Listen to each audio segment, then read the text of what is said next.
Au rayon lessive des supermarchés, des dizaines de marques différentes. Pourtant, pour l'essentiel, elles appartiennent à 3 grands groupes. L'allemand Henkel, l'anglo-néerlandais Unilever et l'américain Procter & Gamble. Entre janvier 2002 et mars 2005, ces 3 fabricants se sont entendus sur les prix. Et cela dans plusieurs pays européens. La taille des paquets diminuait, pas le montant sur les étiquettes. L'un des groupes, Henkel, a finalement rompu le silence et révélé l'existence du cartel à la Commission européenne. On pourrait imaginer que les entreprises, se faisant concurrence, auraient pu baisser le prix, mais elles se sont mises d'accord pour ne pas le faire. Et ça, encore une fois, c'est une violation de la concurrence, c'est pour ça que nous les avons punis. Montant de la punition fixé par la Commission, 315 millions d'euros. Une somme importante mais qui reste trop faible pour les associations de consommateurs.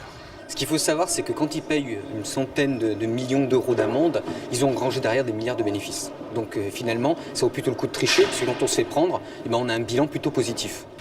Depuis quelques années, Bruxelles mène la vie dure au cartel.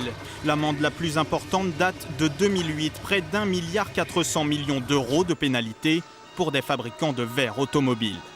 Ironie de l'histoire, seulement 2 des 3 groupes de lessive se partageront l'amende. Le 3e, Henkel, parce qu'il a révélé l'accord, n'a pas été sanctionné. Moralité, il ne fait pas toujours bon laver son linge sale en famille.